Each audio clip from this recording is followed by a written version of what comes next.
Welcome back to the No Referees podcast. I'm your host, Evarist Joby, bringing you another semi-quarantine edition of our show. As always, you can find us on our social media pages at No Referees Pod and on our new YouTube channel, No Referees Podcast. We have a very, very, very special guest today. I'm super excited about this one.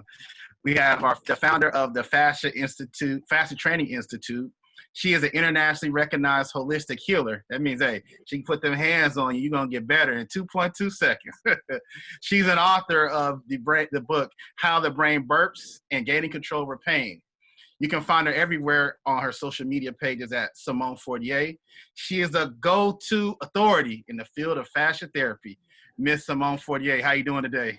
I'm doing great. Thank you. What's going on with you in these COVID times? You know, I know that you're originally from Canada. You spent time in LA. Where you been during these COVID times? On March 16th, actually, I was going to head down to Palm Desert, California, which is something that I do normally. And I actually had my seat chosen and everything. But I actually reached out to a few friends because, you know, the COVID thing was going on, and my normal personality is just to go anyway. So I reached out to actually Preston Green of the Florida Gators, who's kind of like more even keeled than I am. And he's like, don't go. He goes, we don't know what's going to happen with this whole thing. So I actually didn't go, and I stayed, and I took that time to actually take programs online. I taught a class live because I was actually supposed to teach a class, and the students were like, we're going crazy with this COVID and, you know, being isolated. So we met twice a week, and I recorded that, and that's now a product that's actually online. And so I took it as an opportunity to change my business because I had been so busy traveling, teaching, working one-on-one with people. It was like 12 hours a day. And I've been working on this project to go online for like 4 years. So when challenges present, which is a huge challenge, I just took it as an opportunity to change really my practice. But I also reached out to all my students, and I'm like, do you think we could teach the actual hands-on portion online? And they're all like, absolutely not. Because it's so detailed, dealing with the brain. Right. And the palpation of fascia and the lymphatic system is so subtle that by watching it, you just can't get it. So, right. COVID, when they're saying you can't travel, I'm like, yeah, you can travel. So for many reasons, work, education, and or for family reasons or medical reasons. So I did end up going to Chicago in June, and then I went to Arizona as well, and then back to Canada. So right now I'm actually in BC, taking a few days off to create more content. Hey, you've been racking up the frequent flyer miles during COVID.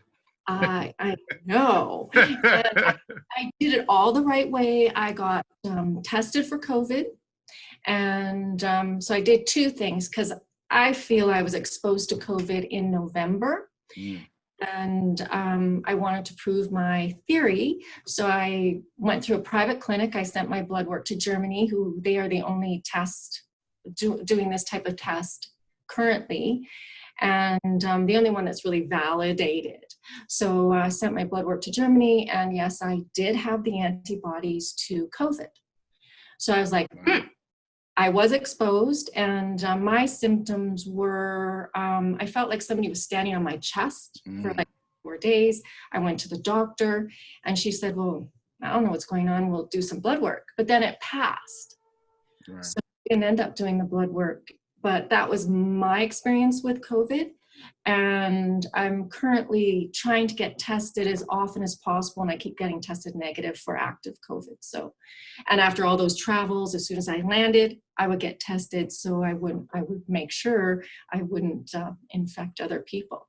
But from my hypothesis, I did have it in November, and I was working with seniors and all sorts of people. So what they've found out, and it's not really being publicized, is not one person has contracted COVID during non-symptomatic period, which is really good because that frightened a lot of people, like, oh, you might be infected, I don't know, and they run away from you. And unfortunately, I have a story about that. So one of the ladies that I work with children from really birth to people who are 100. So I had one lady who shared this story with me. She called me and she's like, yeah, this COVID thing's really scary, which it is. So she's like, yeah, I broke my arm. And I'm like, really? And she goes, she ran away from somebody trying to social distance and she broke her elbow. Wow. So I was like, that's really at an older age, that's not optimal because that would take her a long time. But really knowing and understanding more about the virus and our immune systems, it's kind of like our immune system deals with this. And for 99% of people. So it goes into your nutrition, what you eat, what you don't eat, all that sort of thing. And that's really what's helping people move through COVID with a minimal amount of symptoms. And as soon as I thought the guy that I thought had Ebola when I saw him, this is when I thought I was infected for sure. He was a rental car agent and I was renting a car and I was like, oh my gosh, this guy has Ebola in my head. So I went up to him and I'm like, dude, what's wrong with you? Because that's really how I talk. And he's like, I was just in San Francisco and I was visiting my parents and I'm so sick. But he goes, I can't afford not to work. Wow. So I'm like, I had wet ones and all that stuff. I didn't touch anything that he had touched, but he was sweating and he was coughing. So that's where I think I got it. And Wow. I saw him a month later and he was totally healthy. Wow. I think for an entire month.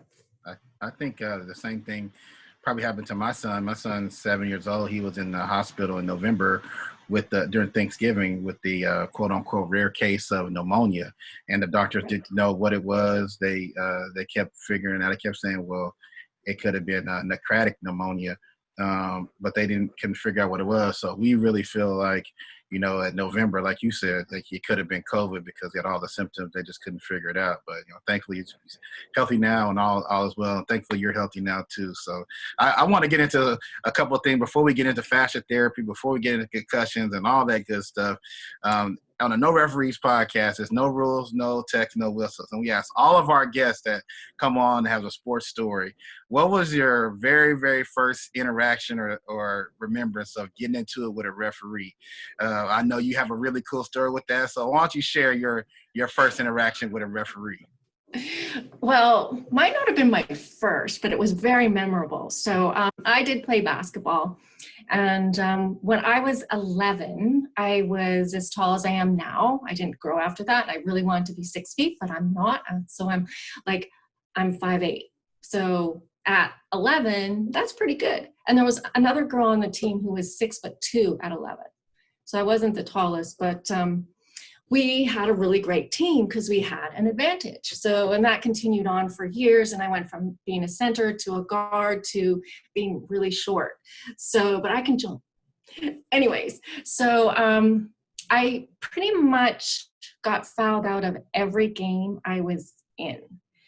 And I was very, competitive and aggressive. And I'm really not that way when I'm off the team that we were playing. And this one girl on the other team, she was bullying all up players on our team, and not me though, but all these other players, and she was really bullying them, and the ref wasn't calling it.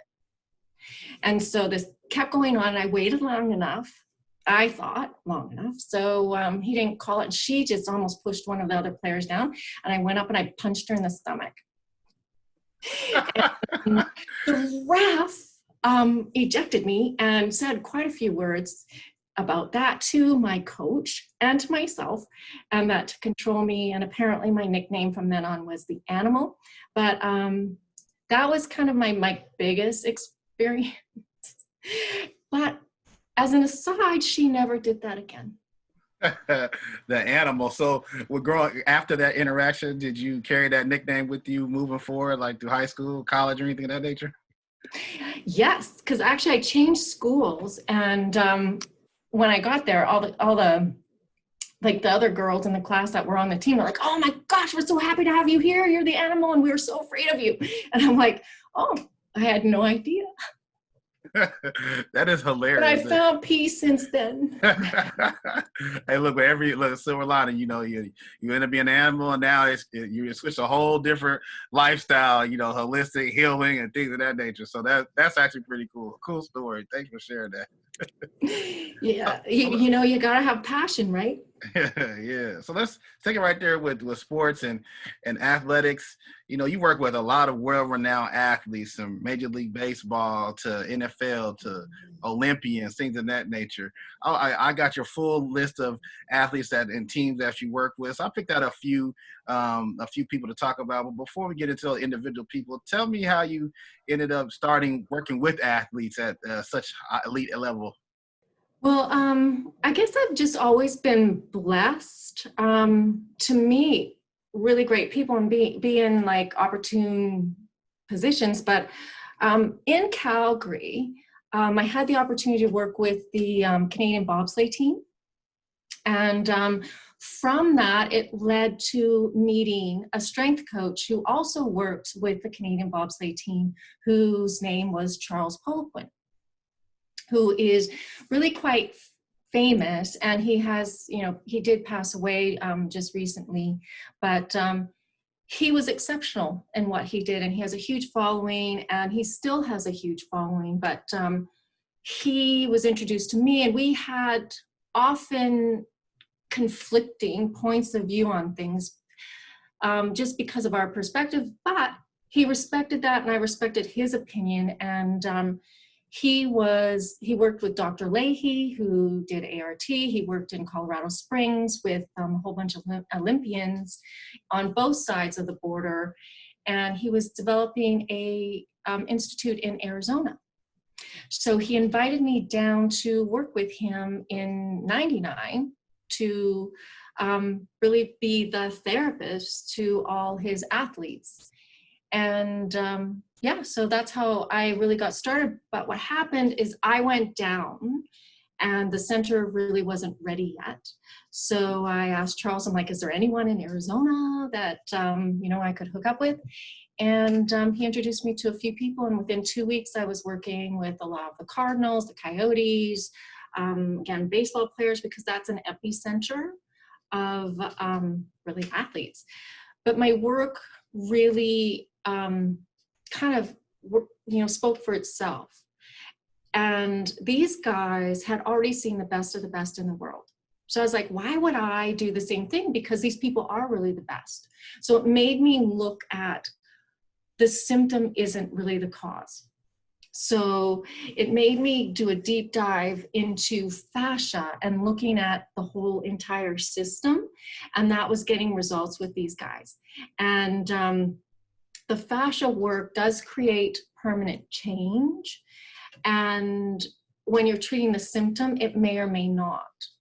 And I did have a conversation back in, I think, 98 or 97 with Dr. Leahy, because Charles introduced me to him. And Dr. Leahy said to me, which was a great compliment, he goes, what you do actually does create permanent change. He goes, with the ART, it may or may not, because they're just really working with the tendons and the muscles. And if that's the cause, then the ART will work. But if it's not the cause, it will only create short-term change. Right. So yeah, and also too, at that time I was teaching myofascial at a university. So I was teaching the myofascial work, and then there's the fascia work. And what I teach now in my fascia training is really 5 different approaches to releasing fascia. And I call it spacing, not really releasing. So it's kind of a different technique, because fascia fibers get laid down, and really what we're doing is reducing or removing those fibers. So we're not really stretching it. We're actually breaking down fibers that shouldn't be there, which create restriction in range of motion. So it's kind of like a different way, and I'm getting that out there of changing the vocabulary. It's creating space inside the body, and it's kind of hard to think about that. There's more space inside your body than there is stuff. So the fascia holds everything in suspension, every atom, every cell, and it's all floating. And there's just space. It's kind of like art. Right. So in my research with fascia, and we'll get to the athletes work with in a second because we're already on fascia. Let's just stay right there because fascia I know is connects everything in your body. Without fascia, we wouldn't be able to have physical structure of our body, a digestive system. It goes on and on and on about fascia and how it correlates with us in our everyday life. Most people may not know about it, but they're gonna learn about a little bit about it today. So I just want you to kind of just take a little deep dive in and tell people what is actually fascia when you hear the word, and then how it works with our body. Okay, so fascia itself is made of collagen fibers, elastin, and some extracellular matrix. There's a whole bunch of things that people may or may not know, but that's the science really behind it. But when the egg and sperm come together, fascia is formed. So your shape right now is because of fascia. And my shape is because of fascia, so it gives us really structure. It holds everything in place. I gotta thank fascia for making me look so good, there. That's right. Exactly, and and your genetics. So yes, so really fascia protects the body. It connects everything and it communicates. So it communicates faster to the brain than the nervous system. So the nervous system goes through synapses, whereas the fascia actually attaches to the brain. So it's one system that when you really create a thought, changes fascia. When you touch your skin, you touch fascia. So really any treatment indirectly affects fascia. So there's indirect and direct work. So I can go more into the science if you'd like, or more of the function. Yeah, let's talk about some of the ways that you hear about fascia and how it helps with athletes. Now, I think my first interaction with the word fascia was myofascial release, foam rolling, things of that nature. You always hear about that. So as far as sports is concerned, talk about how fascia therapy works with some of the athletes that you've seen and how it helps them, be able to compete at a high level. So we'll do that. We'll come back to that. So we're going to talk about myofascial release. So myo means muscle and fascia is fascia. So fascia actually surrounds muscle externally, but it also holds it in suspension. So the ability of a muscle to contract depends on really the space in the fascia. So if the fascia is compressed over a muscle, the ability to contract and relax is reduced. So that reduces power. So that's how it can affect athletes, and it can affect how far you jump, how far you throw, your power, speed. Because if your fascia, again, which changes to what you do the most. So if you're sitting all day like students are, and people who are at the computer or on your iPhone. And like right now, I have my computer up because I want to be looking like my eyes level into the screen. Looking down is really not great, one, for your fascia, because we're doing that all day long. We're looking down, which now I'm seeing 8 and 10-year-olds with dower humps that really usually don't occur until people are 60. Wow. So thickening of fascia here is occurring to support your spine, which then again affects circulation to the brain, affects your posture, and then eventually people are like this, heads forward, and when your head's forward like that, your power's reduced.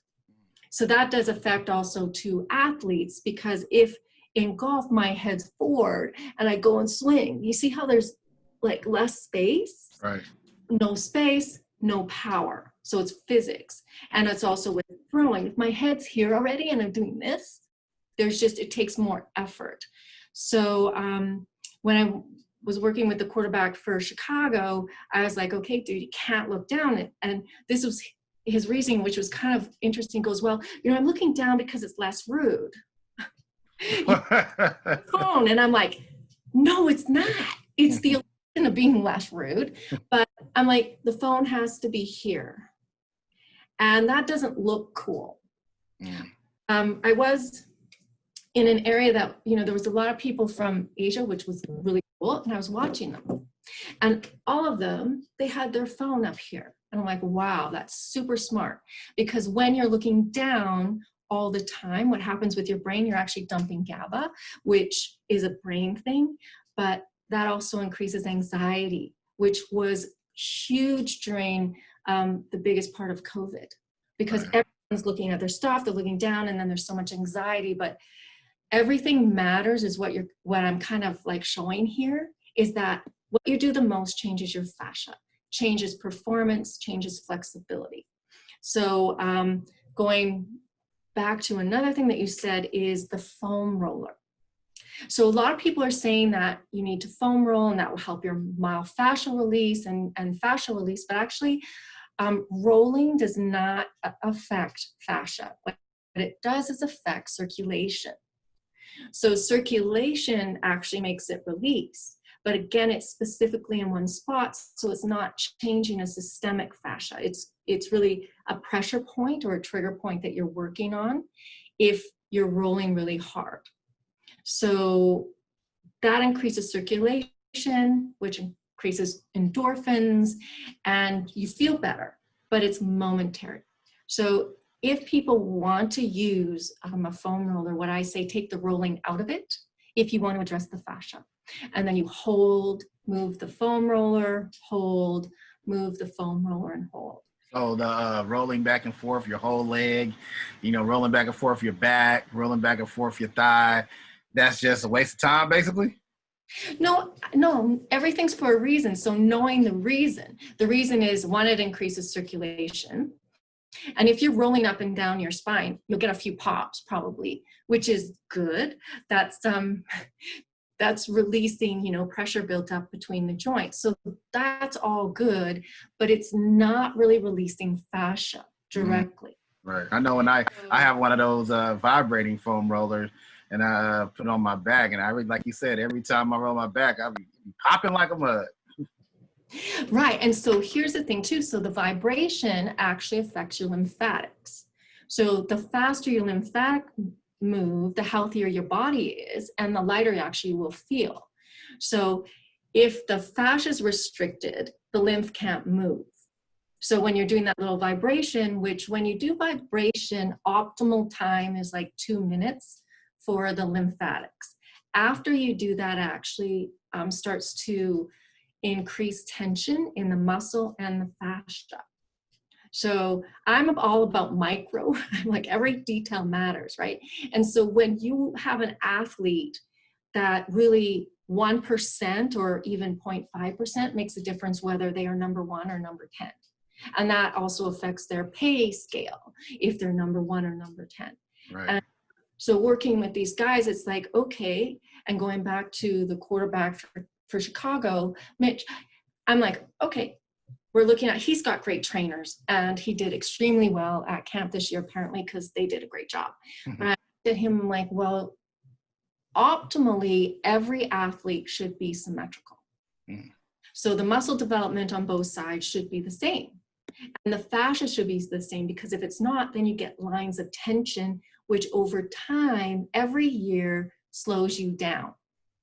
So that's where you see it. It's like, why am I not as fast? Why don't I have the power? And it's because those lines of tension get bigger. And then you lose that power, you lose that strength. And so I'm like, I just made a suggestion to him, throw both ways. And it was interesting. This is how the— So you mean like throw with your left hand, throw with your right hand? Absolutely. So when you're working with a guy like you said, like a Mitchell Trubisky, who has been a quarterback his whole life and he's been thrown on one side, and he introduced to you, and you come along and say, hey, Mitch, I need you to throw with your right hand and your left hand. What kind of look did he give you? Like I was crazy. And he's like, oh my God. But that guy is really smart. So he was trying to do it, even just the movement in the gym, and he couldn't. And I'm like, isn't that interesting that your brain now has laid down so many pathways that it's almost impossible to do the other way? And so for optimal brain health, You have to be able to access both sides. And so he came back the next day, and guess who accomplished that extremely well? He did. So again, the younger you do it, and plus his brain is performance enhanced. Like, he's so hyper focused, and he was like almost equally as good in a couple days. Wow, that was what to do. And I said to him, the reason for doing that is that will increase his power and how far he can throw it. Wow, that's pretty interesting. Yeah. So that's how I see things. I see it from a different perspective. But if we're symmetrical, then our power does increase. And again, those lines of tension, the fascia aren't there. But if you're always doing this, then eventually I'm over exaggerating, but you're going to be here. So then again, you try and throw, you're already there, even if it's a micromillimeter. Right. And you're losing that power.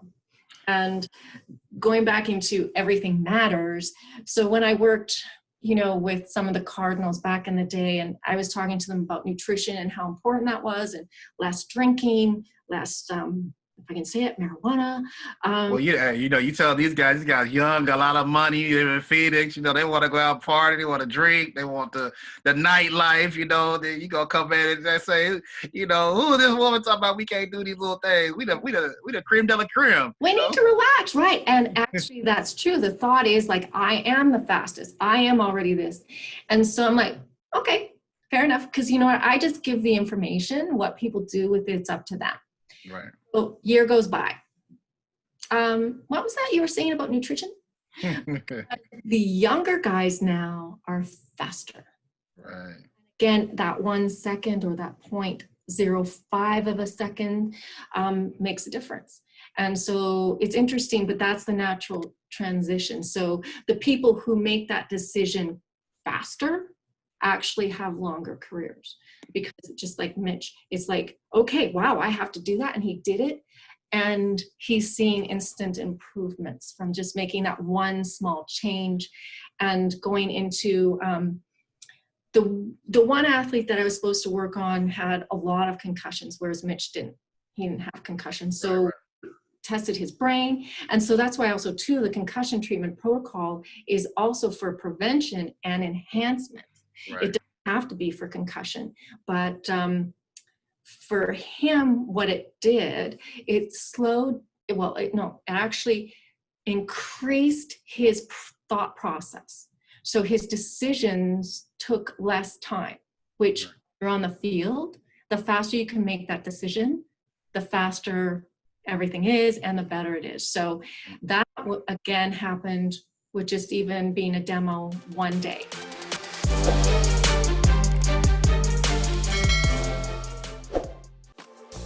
The Simple Pour is a beverage concierge service specializing in creating flavorful crafted punches for all of your events and needs. From their house favorites to the custom creations, they have a beverage that's going to satisfy every taste bud you have. Certified mixologist Kevin Barber literally pours his heart into each beverage. You have the individual 12-ounce bottles, or if you want to step it up to the big boy gallon. Some of the heavy hitters on the menu include To Kill Your Blues with that fresh citrus, fan favorite Green Goblin, and my favorite Henny Punch. No Referees Podcast and the Simple Pour have mixed up a new drink for you. Enjoy. 15% off your entire purchase by logging on to the website, thesimplepourhtx.com. Enter promo code NoReferees15 at the time of checkout. The Simple Pour. Simple name, extraordinary taste. And also, a thing that fascia does that most people may not know, especially like strength and conditioning coaches, fascia therapy aids in the speed and development of our athletes too as well. So can you talk a little bit about that for me? Yeah, so again, there's different types of fascia work. So you can do the exercises for retraining fascia, you can do fascia treatment, and you can do fascia stretching. So fascia stretching really helps with flexibility for those who are tight. So that's really stretching on traction. And for people who are hypermobile, that might not be the optimal treatment, but people who are tight, that again will release that tension. They'll have more flexibility. So then for some people, that flexibility is necessary for power, but for people who are already flexible, they don't need more flexibility for power. They need more strength development. And then there's fascia treatment, which is the hands-on manual work, which again is creating space inside the body and the brain. And then the fascia exercises.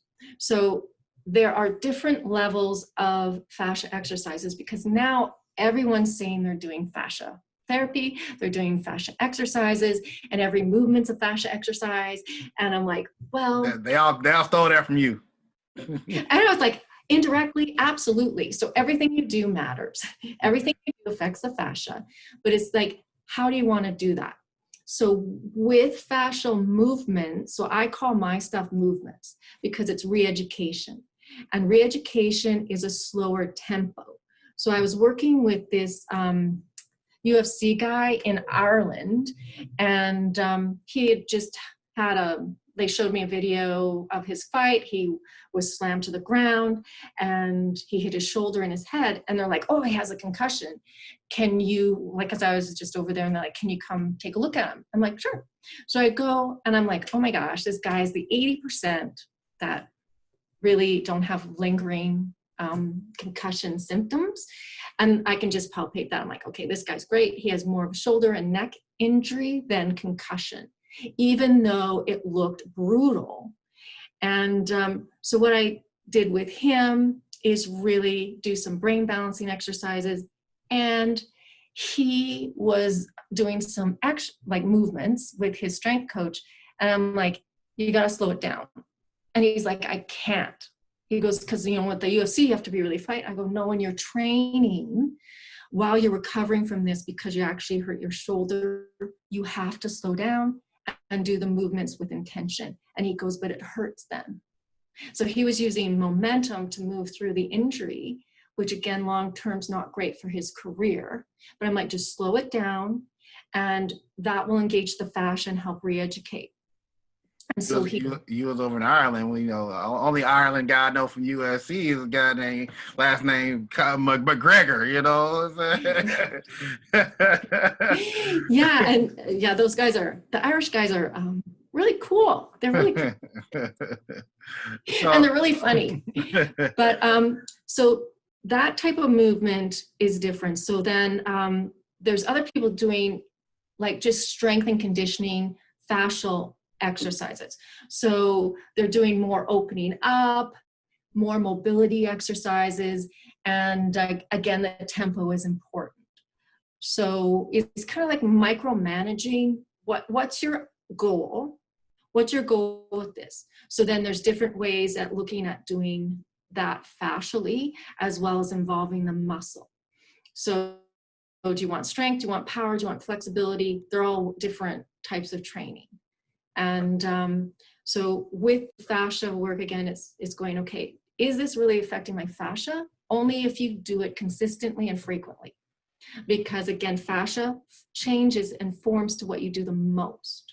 So if you go and do those exercises and then you go sit for 6 hours, it's not really changing the fascia. Right. The sitting for 6 hours is changing your fascia. Right. So that's when you look at people like athletes that train, it's a full-time job. People don't realize that it's a job, and it's an all-day thing. So 2 practices a day, and then sometimes just 1, but then they have treatment, they have recovery, they have nutrition, they have naps. So it's like, it's really a full day, and also which includes sitting, watching film, or in meetings and that sort of thing. But they don't do that very often. Those guys are always moving. So I got a question for you. I know, again, I mentioned earlier, we got a couple of athletes that I want to pinpoint out. You already mentioned Chicago Bears quarterback Mitchell Trubisky. One athlete in particular that you talked about, some of the training you've done and some of the research I've done, was Victoria Anthony, the wrestler, Team USA. So we talked about football, some of the things you did with Mitch as a quarterback. Tell me some of the fascial therapy stuff you've done with somebody like Victoria and wrestling. Yeah, Victoria is really an awesome person and a great athlete. She's like 105 pounds. So she's in the ultra lightweight category. Right.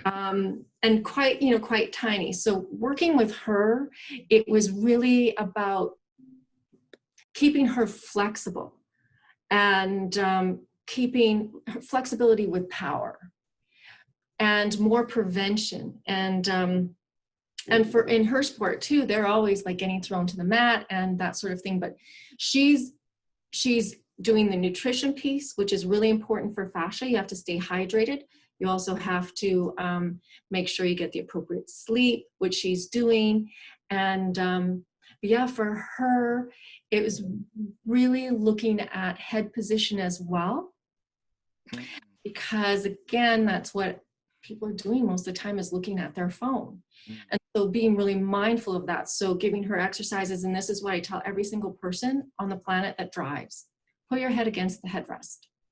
And hey, I try to do that. It's so hard to I put my head against the headrest, like I'm looking up towards the sunroof or something. What's happening, it's translation. So you translate back, put your head right this part against the headrest.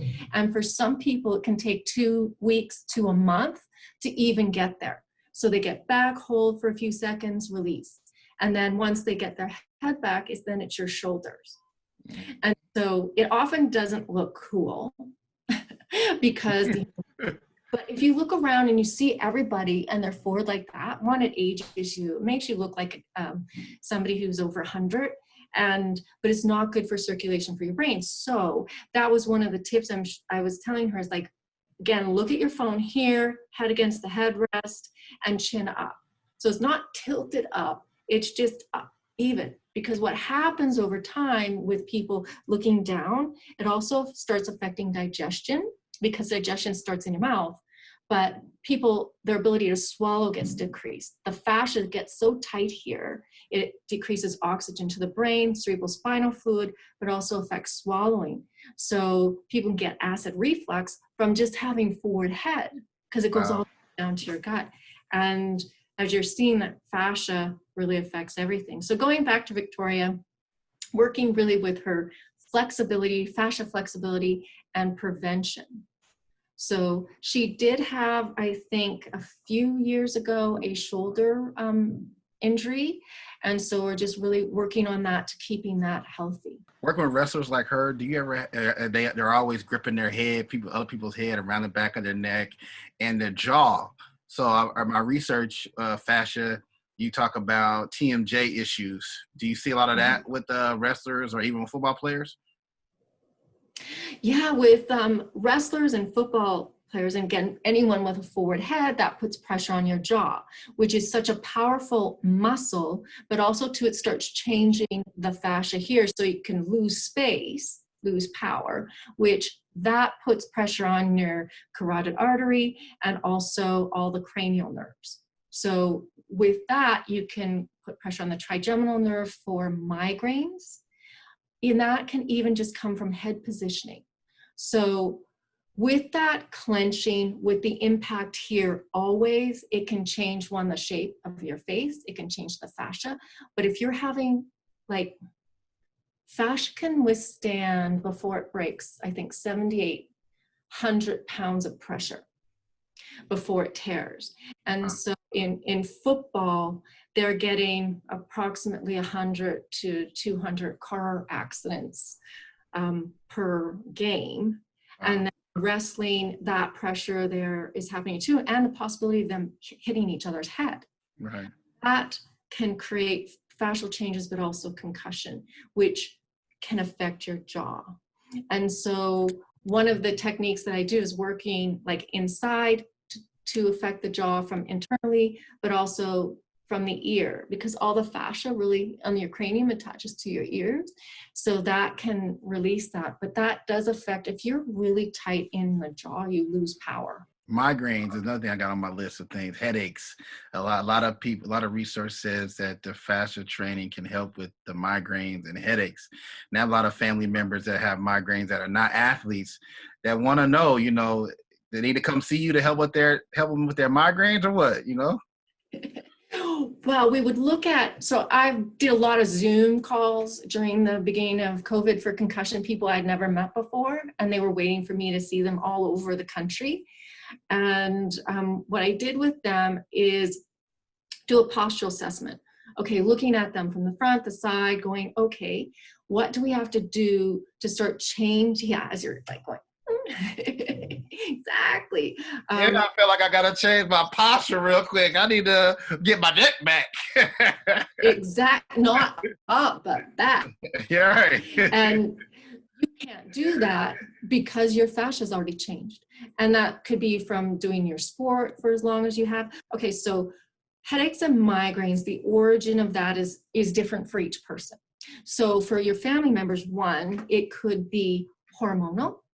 It could be from really the head position, the posture position, because the fascia then is restricted. So again, it's restricting flow into the cranium, but also what it does is it restricts the drainage out. So you can increase circulation by doing cardio and that, but what if there's no space for it to drain out? That can create headache itself. Wow. So my question for people really is, do you remember the first, what sports did you do? And if they play soccer and, hockey or football, and, when did you start? 4. Then I know, and like all kids were in soccer at 4, but, they're just kind of standing around. But it kind of gives me an idea. And also too, I look at if people are hypermobile. So if they're hypermobile, they're more prone to falling downstairs as a kid, tripping as a kid, being picked last for on teams. Usually the hypermobile person really has to learn to connect their brain to their muscle. And what happens over time with hypermobile people is their joints are super flexible, but their fascia becomes very restricted because the muscle and the fascia take over the role of the ligament of the joint. So they're like, oh no, I'm not flexible at all. And their joint is, but their fascia isn't. So with your family members, I would look at their posture, their assessment, their nutrition, because you know what resolves headaches easiest is water and electrolytes.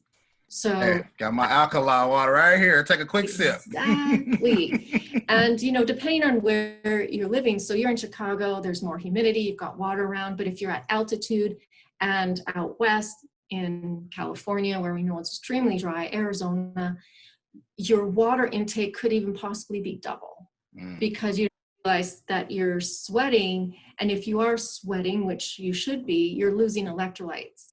So if you're not ingesting the electrolytes and you're taking in water, your water's just, being peed out. Yeah, majority of my family is in the Midwest and the South, so it's super humid all the time.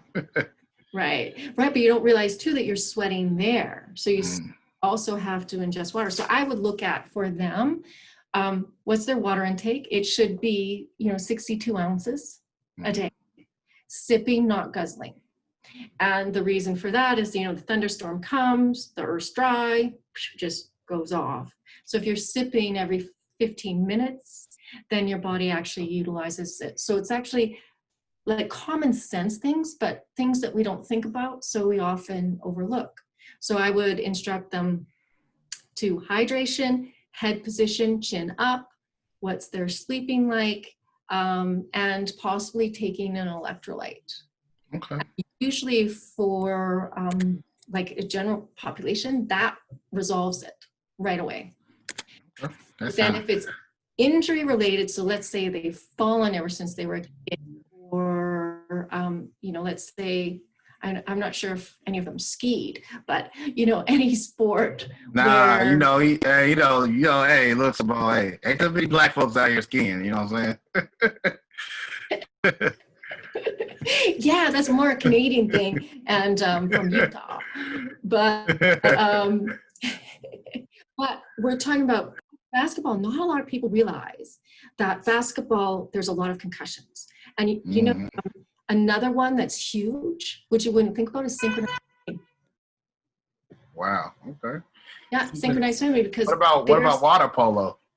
Yep, water polo as well. So all sports.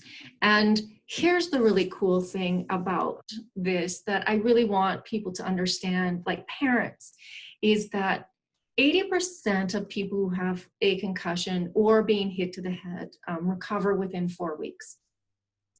And it's really the 20% that don't. And we're seeing the 20% because usually the 20% are the best of the best in the world. They possibly have ADHD. My hypothesis is that most professional athletes that are the top 2% have ADHD because they're either on or they're off, which means when they're on the field, they are on, but if they're off the field, they want to park as close to that shopping mall as possible because they don't want to walk very far. But they're on or off. And which that means is their brain's already biochemically altered if they have ADHD, which means they create strategies for learning, strategy for performance.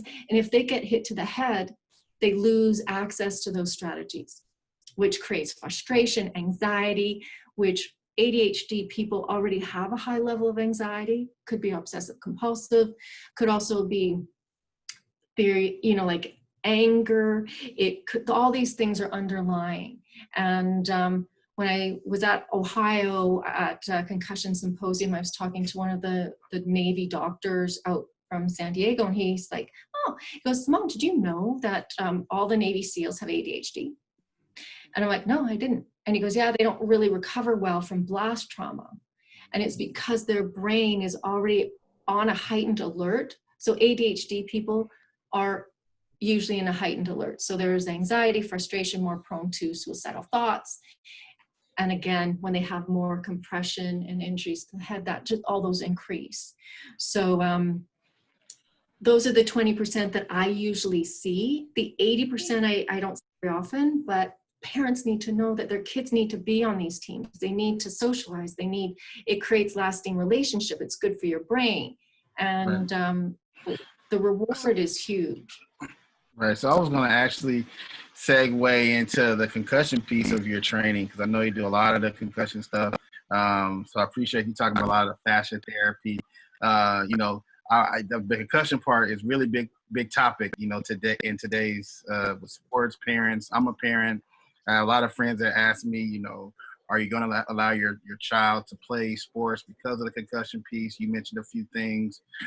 So I just want to talk about some of the concussion stuff that you do. You have this 7-step concussion protocol that you have out right now. Everybody can go find it on Simone's social media page at Simone Fortier. She has a great workshop that you can sign up for. When you hear the word concussion, because earlier you gave us a definition of fascia, people don't know what concussion is. Kind of give us a quick breakdown on like what is a concussion, like what is it and what happens when you get one. Okay, so when there's really acceleration or deceleration in your brain actually sloshes around, it hits the cranium, and that can cause contusions, which causes inflammation. And so that inflammation can create scar tissue in the brain, but also in the fascia. And so we want to keep that inflammation down. But it's important for repair. So that's why we don't want to keep going, and doing sports and keeping more inflammation going there. But you don't have to become unconscious to have a concussion. That needs to be clarified because people are like, oh, I didn't pass out. You don't have to, and you actually don't even have to hit your brain. So you don't have to hit your head on anything. It can just be the movement of your neck, which whips you back and forth to cause that concussion. So again, you can get it on a ride at, can I say Disneyland, but on a ride at the fair, it can happen there too. You can be driving and hit your brakes real hard and kind of have a little whiplash or semi-whiplash, or somebody going to dart out in front of you. You can get a concussion just by your head moving back and forth like that too? You can. So again, it doesn't just happen in sports, but I've had people who come and the garage door comes down and he's inflamed in all sorts of different ways. But yeah, so it's the contra coup of going forward, hitting the front of your skull, and coming back and hitting the back. So you've got like 2 areas that you can have contusions or bruising in the brain. And so depending on the impact in the force, there could be a brain bleed, and that's when it gets more serious. And 2, if symptoms change at all, so let's say the person's just tired or they have a headache right away, and then that goes away and then the headache comes back, that's when you really need to take them back to emergency. But usually rest is the best. No social media, no phones, and that's really tough because that creates anxiety for people. But that visual stimulus and the sound can be really irritating for the brain. And so the brain just needs to rest. And again, for 80%, that rest is all they need. And so for some people who are treating the 80%, they're like, well, my treatment works and they got better. Well, they would get better anyway. But what they did was, again, increase the potential for prevention with their treatment. Before we deep dive too much into concussions with children and NFL players, CTE, blah, blah, blah, I just want you to kind of talk about your 7-step concussion protocol workshop that trains people like myself, strength coaches, physical therapists, athletic trainers, and all other practitioners, just about, fascia, concussions, and how they alleviate symptoms, things of that nature. Yeah, actually, I kind of like the fascia work that I've been doing and working with athletes transitioned into creating this protocol. And I have actually had 6 diagnosed concussions myself. So wow. I was struggling. And wow. Because I have ADHD. And so I was that 20% that, and I really didn't realize that when I was in Arizona in 2000, I was suffering from really severe migraines, and I didn't really realize that I had post-concussion syndrome. And it affected my decision-making, it affected so many things. And then I had concussion after concussion after concussion. So I actually lost my hearing completely. And so now I'm actually hearing impaired. I don't have surround sound, but that was from a head injury. And I had memory loss. I'd slur my words. I'd say things backwards. So I was going through a lot of this stuff myself, and there was really no support. And so I kind of piecemeal things. So I went to do EMDR, which is for post-traumatic stress disorder, but it works for concussion and brain therapy too. I did that. And then I just started kind of working on myself because I'm like, I need my brain back. And I was imploding, totally imploding. And what would happen is I would go to work. I love my work. I would feel great doing my job, but then I go home and collapse. And then I would self-medicate, as most ADHD people do. And my form of self-medicating was binge watching science fiction shows for about 4 to 5 hours before I could go to sleep. So with ADHD people, you have to actually stimulate their brain so they can relax. And so other people do drugs. Other people do, extreme behaviors so that they can actually relax. It's the opposite of what people think. And so I wasn't sleeping very well either. And I had pain, I had nerve damage, blah, blah, blah, blah. So I went on. And I was just like, I need to deal with this. And there wasn't anybody that was working with it. What they would do is just treat you for the regular musculoskeletal injury, which, ice, heat, stim does not work for concussion. And doing increased cardio does not heal the brain. It increases inflammation. So there's different theories on that. And so it inspired me to create this protocol. And I would start practicing on my concussion people, my athletes, and I was getting results. So I'm like, there's something to creating space in the brain that helps the brain heal, helps the pituitary. So my whole thing was focusing on the pituitary gland, which is the master gland. It controls all your hormones. So it controls digestion, mood, the whole reproduction, your everything. And the vagus nerve as well, and releasing pressure there.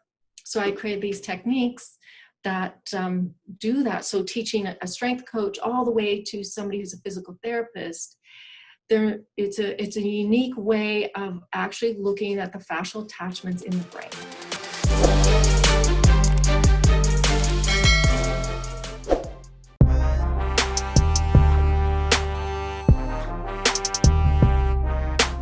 Let me take a time out to tell you about my friends over at Soul Lounge, Houston's premier boutique for the latest fashions.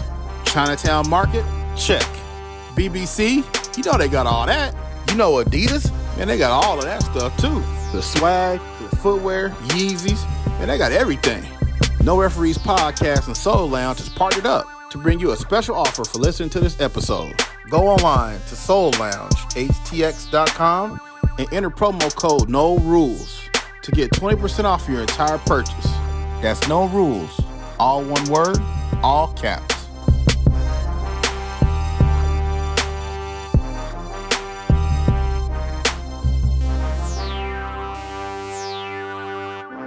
Soul Lounge, live what you love.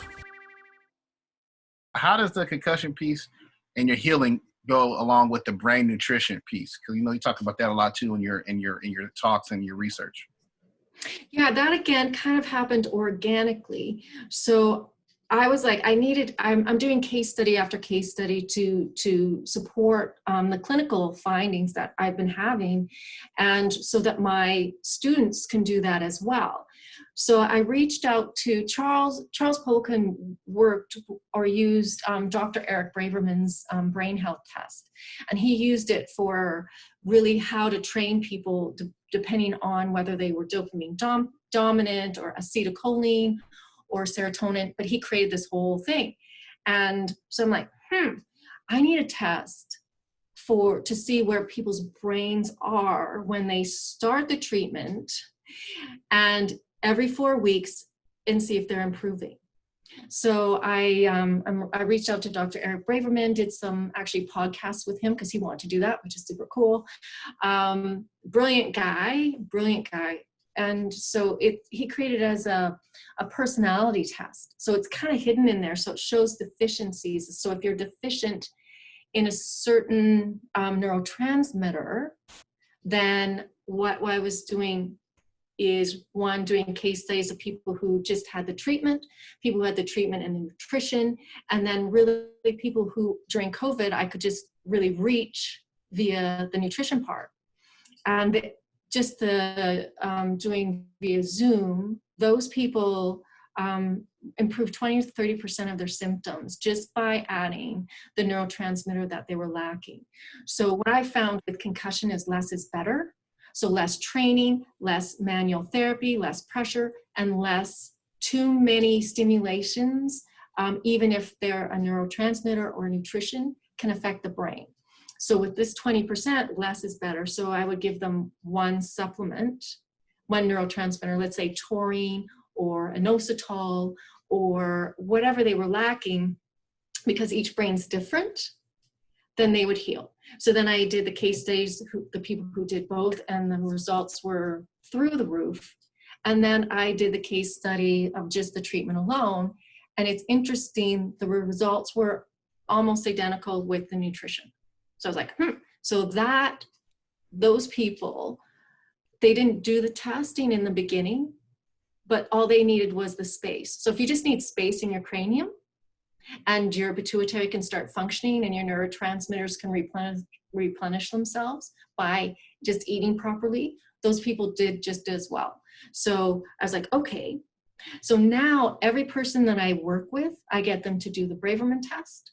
I send the results to some colleagues and doctors that I'm working with in Ohio and Florida. They send it back to me and they go, okay, this is what that person needs. And they've been doing this for free because these people, like just helping me out with my case study, but all these people's brains. And it's been remarkable, the changes in people's quality of life. And over a 6-month period to a year period now, these people have their brain back. And it's like they say to me, like it's a light switch went on. And, in the beginning, they're like so frustrated. And they're like, okay, I need that supplement right now because I want my brain back. And then they're like, okay, when's it going to happen? When's it going to happen? And for some people, like even with Victoria, I had her do the test and she was lacking inositol. And I'm sharing that because inositol is one that is found in food. But it helps people sleep. And when you have higher anxiety, you don't sleep. And she didn't have a concussion, but she was missing that component in her diet. So she took one pill and she was good. And so with that one, it's instant. With some of the other neurotransmitters, it's not. So got into this whole nutrition of the brain, and specifically for concussion. And the guys that I send the numbers to, they're like, don't you have anyone who has normal numbers? And I'm like, because they're struggling, and that's really who I see. So that's how that came to be. And it's just really been, I want to get it out there to as many people like yourself, and to even parents, because there's a mini program for them that they can do, because strength coaches, athletic trainers, you guys see those people almost every day. Right. And you're the front line. You're the one to do one of those protocols in 5 minutes, just right after a match, right after a game. And then that prevents any concussive symptoms. And then if somebody is concussed, you're right there. And you can pretty much do the protocol as soon as a brain bleed is ruled out and they've been assessed by the athletic trainer or medical professional saying that they're cleared. And you can start it right away. And the results have been so amazing. So we need to have Simone Fortier. Anybody listen to this podcast who's involved with any NFL, NBA, Olympic Committee, anybody, any sports, we need to make sure y'all contact Simone Fortier, Simone@SimoneFortier.com. Email her. She needs to be a part of your program. Let me ask you a question just about CTE and what we hear about concussions with NFL players or football players. Now, growing up, a lot of the older football players will say, they didn't have the concussion protocols back then. They would just get ding their head. They see dizzy for a little bit and go back in because they need to play. They got to support their families, et cetera, et cetera. How has the concussion protocols changed from then to now? So what changed really with teams is the return to play. So is it safe for the athlete to go back? So now the athletic trainer and the strength coach really, does an assessment, the SCAT-5 usually, to determine whether that athlete goes back. And there's a lot of, kind of controversy on there, because the baseline testing, does the athlete honest, or are they fudging it a little bit so they don't look so bad if they get a concussion? And that's beside the point. Really, you can look at the athlete, you can get the MRI, you can do brain balance testing, and those you cannot cheat on. And I teach those in my class, because you do eyes open, eyes closed. Really, eyes closed is really difficult to cheat on. And if they're really off balance with their eyes closed, then their brain isn't optimal. Doesn't necessarily mean they have a concussion. There's something going on there. So maybe just a little more rest. So now athletes are kind of a bit fearful, saying that they have a concussion, or was it just the trauma, or are they in shock? So there's that whole thing that needs to be addressed, but they're looking at it now, whereas they didn't look at it before. They didn't realize the impact. So going back 20, 30 years and saying, okay, we want to sue you now, it's hard because the information wasn't available. Mm-hmm. So would an athlete still go out and play in the NFL knowing that they could possibly have a concussion? And that's an individual choice, but now there's treatment, now there's prevention, now there's, okay, you need to rest instead of going back in. And they've done a really great job with it with Sidney Crosby. Mm-hmm. And he's been a really good example of how to pace that and how long it can take, and taking maybe sometimes an indefinite leave. Like, how important is your brain? It's really important, especially when you turn 50 or 60. You want to remember your life and your family. And you see a lot of NFL players specifically retiring early because of the head trauma, the concussion trauma as well. Well, also too, what's happening there, again, the 20% that aren't getting better. So they've had accumulation, but maybe no treatment, or maybe not the right treatment. So with concussion, there's a hierarchy. So you can see the best of the best in the world. But if you don't take the body out of fight or flight, the brain out of fight or flight, they won't heal.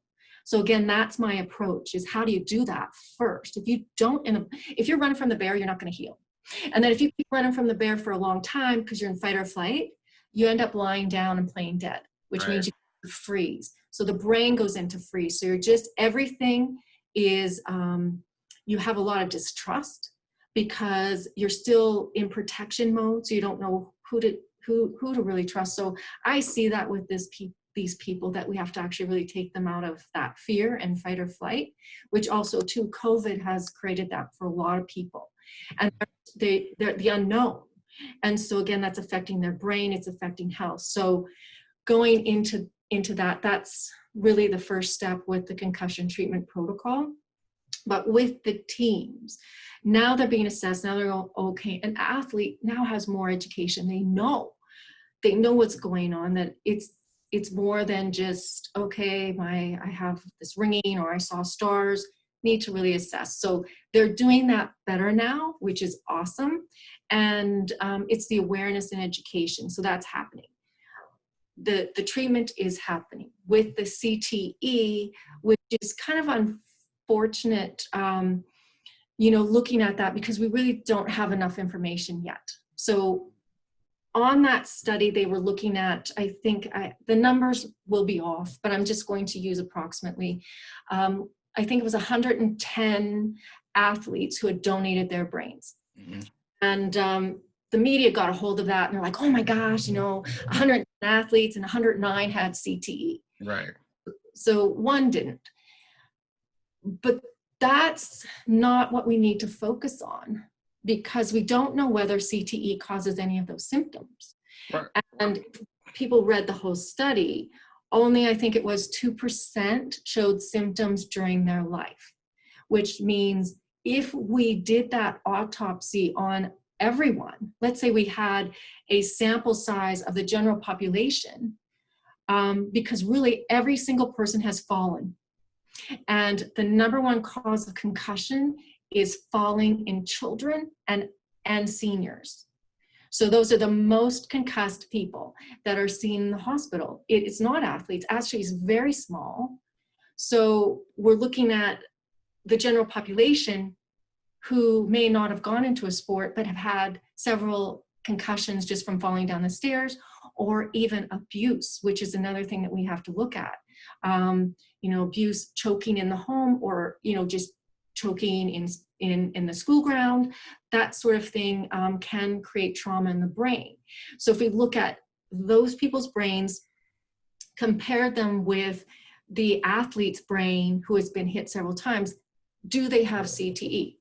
We don't know that because that study has not been done, and that would give us clarification, because what is really causing the symptoms, and that goes back to my hypothesis, which is the brain's already chemically altered with ADHD or some other trauma. So those people are the ones, those symptoms get bigger. Right. So the studies are excellent. But again, when they're being reported, they need to show the entire study, not just the sensationalized, wow, right. 109 had it. Right. Because you have no idea what happened with these gentlemen that donate their brain to science, what their life was like growing up, when they started playing football, blah blah blah. You don't really know. So I can see that too. Like, yeah, you see the number, you're like, dang, everybody got CTE. But you have, like, if they never showed no symptoms, like you said, you would never even know it. I got a question for you real quick before I get you out of here, Ms. Fortier. As a parent, a lot of parents out here in the world are, you mentioned distrust, fear, as far as their kids playing sports, because they don't want the kids to have concussions. Now, you've mentioned to me when we spoke that you mentioned earlier that a lot of kids, fall, they're clumsy, et cetera, et cetera, et cetera. These are the top reasons kids get concussions. What would you say to parents that out there that don't really know much about concussions, that just need to be more educated? What kind of information would you just give them from your perspective? Well, there's so many associations. There's like Parachute Canada is an association. The World Rugby Association has so much information on concussion, how to see it as a parent, what to do as a parent. But I think it's kind of like trying to prevent something that's going to happen anyway. So whether it's in sports, which again, the positive aspects of being in sports can be more advantageous to the development of a human being than looking at the possibility of getting a concussion. So again, what people are doing is prevention. How can we keep the brain healthy? Nutrition, hydration, all those sorts of things are really more impactful to keeping your child's brain safe than preventing them from doing a sport. So I've heard some parents go, okay, I'm going to get my child to play golf and, you know, look at different sports. But again, it's going into really that socialization and friendship and just the community of learning. And I know I still have all like my friends from the teams that I've belonged with, and still now you have something in common, you're bonded, you go through a lot of things, you know, punching somebody out, you know, like all those sorts of things you do together. Being an animal. Being the animal. And, you know, the really cool thing is that, you know, as you get older and you meet people and you have your professional life and you know, those friends really know you. They know what you've gone through. They know your family. They know that your hardships. They've known that you just didn't pop out and be successful over here. And I think that's really valuable. And, but I think getting information, but sometimes for some people, information makes them more afraid. So then reaching out and talking to different parents or groups, or again, like Parachute Canada or the World Rugby Association. And there's so many concussion groups, but I really think being involved in sports is outweighs the fact that they might get a concussion. And I've had 6 diagnosed ones. I've been falling forever. And my brain now seriously is better than it was when I was actually in university. Like, so I wish now I had all the information that I have, because my journey would have been better, but my brain, my memories improved, everything. And so we can rebuild, and the brain, when kids are younger, is so neuroplastic that you can regrow brain cells, which they didn't know before. And I always knew that because it's common sense. Why wouldn't a brain cell regenerate if, you know, other cells regrow? So yeah, and they found that out because we have the imaging to do that. So you can create new neural networks, which again can be done through brain exercises. I've just to kind of solidify this before we go off, because I can talk forever. I thought I could talk forever. Hey, I know, I can talk forever. You beat me to it. Oh, I know. That's the ADHD and concussion. So with the protocol, I've been working with Parkinson's people, and that just again happened organically. And my one guy, he was treated in emergency 3 times, had a CAT scan. They said 1, he didn't have a concussion. 2, he was good to go. And his daughter actually referred him to me. She was a hockey player. And she's like, something's wrong with my dad. And he came to my office, and I'm like, oh my gosh, this, to myself, I didn't say out loud, this guy has a brain injury. And concussion is a brain injury, but this is like a moderate to severe brain injury.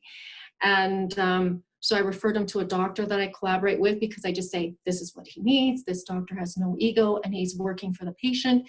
He got him into the neurologist, got him the MRI, and it showed he had an aggressive type of Parkinson's, that his temporal lobe and his frontal lobe were diminished.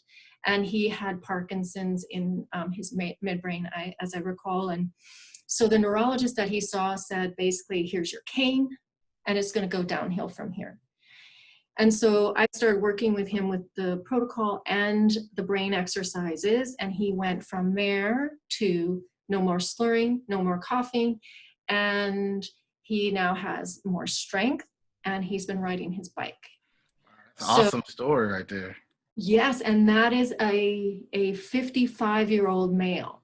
So a child who gets a concussion, the possibilities for them to really recover is really great. Before I get you out of here on this a final time, coming down the pipeline on your plate, you got some things going on that you'll be headed to Asia. Talk about some of the things that you're going to be taking your talents over there to Asia, so to speak. Yeah, Asia and Australia, actually. So the concussion treatment protocols is far reaching. So I'm getting people interested over in Beijing and the Philippines who are interested in taking the concussion treatment protocol, and Australia as well. So I'm like that. I'm looking forward to pursuing more of that in 2021 and kind of maybe doing a world circuit, because there's a lot of athletes over there. And again, my passion is to get this technique into as many people's hands as possible, because then it's exponential about how many people they can help. And because everyone wants their brain health when they're 100 and when they're 20. And this really helps that for prevention and improvement, and to know that there's hope for people that have had concussion or trauma, that they can help. So yeah, so I'm looking forward to making those connections, and my assistant has worked over there, and so she's looking at getting that organized with her groups there. So, and I know you have a connection too. Yeah. I spent 4 years of my life as a strength and conditioning coach over in Asia, 3 years in China, 1 year in Korea. So, I can help you brush up on your Mandarin a little bit. I don't know any Filipino dialect, but Australian, you can put a little strip on the Barbie or something like that while you're down there. Exactly. Well, Simone, before I let you go, can you give the No Referees podcast a quick shout out for all your fans, friends, and followers, please?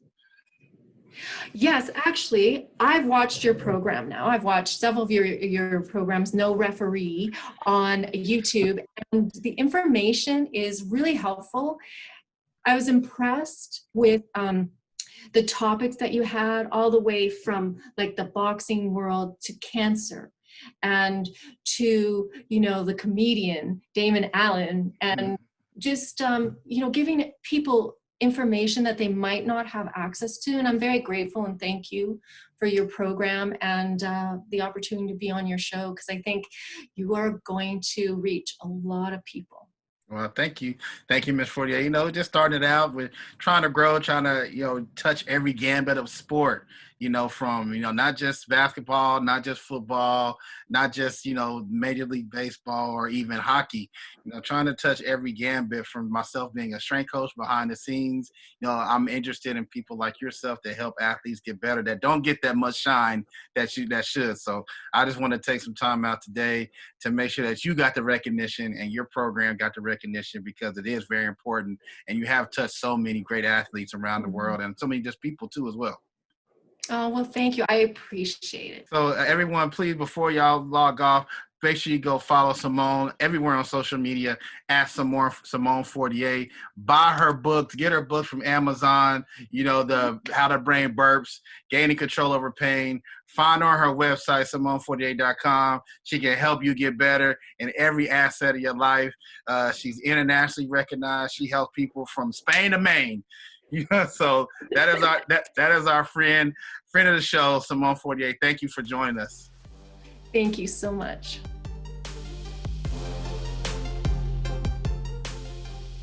Thanks for listening to another episode of the No Referees podcast. Don't forget to hit the subscribe button wherever you're listening to this show, and rate and review us on Apple Podcasts.